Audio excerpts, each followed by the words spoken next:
T20 world cup 2024లో Bharat champion గా నిలిచింది. అయితే ట్రోఫీ సాధించిన అనంతరం స్టార్ క్రికెటర్లు విరాట్ కోహ్లీ, రోహిత్ శర్మ, రవీంద్ర జడేజా T20 ఫార్మాట్ కు గుడ్ బై చెప్పారు. భవిష్యత్ తరానికి అవకాశం ఇవ్వాలని నిర్ణయం తీసుకున్నట్లు రోహిత్, కోహ్లీ ప్రకటించారు. దశాబ్ద కాలం పాటు భారత విజయాల్లో ఈ ఇద్దరు కీలక పాత్ర పోషించారు. అన్ని ఫార్మాట్లలో భారత బ్యాటింగ్ కు మూల స్తంభాలుగా సేవలందించారు. అలాంటి ఈ ఇద్దరు ఒకేసారి పొట్టి ఫార్మాట్ కు గుడ్ బై పలకడంతో అభిమానులు ఆందోళన చెందారు. అంతేగాక వన్డే, టెస్ట్ ఫార్మాట్ కు కూడా ఏ దశలో అయినా రిటైర్మెంట్ ప్రకటిస్తారనే సందేహాలు మొదలయ్యాయి.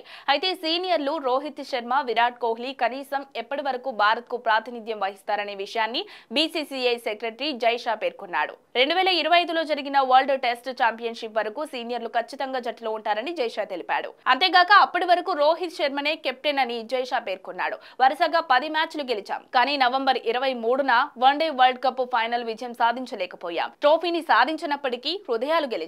ఆ తర్వాత రాజ్కోట్ లో నేను విషయం చెప్పాను. జూన్ 29న జట్టుతో T20 వరల్డ్ కప్ ను గెలుస్తున్నాం. బార్బడోస్ లో భారత్ జెండా పాతుతున్నాం. చెప్పినట్లుగానే మన కెప్టెన్ రోహిత్ బార్బడోస్ మైదానంలో మువ్వన్నెల జెండాను పాతాడు. ఇక రానున్న ఐసీసీ టోర్నమెంట్లు, వరల్డ్ టెస్ట్ ఛాంపియన్షిప్ ఫైనల్, ఛాంపియన్స్ ట్రోఫీని కూడా రోహిత్ శర్మ సారథ్యంలో టీమిండియా గెలుస్తుందని, మరోసారి ఛాంపియన్లుగా నిలుస్తామని గట్టిగా నమ్ముతున్నాను అని జై షా పేర్కొన్నాడు.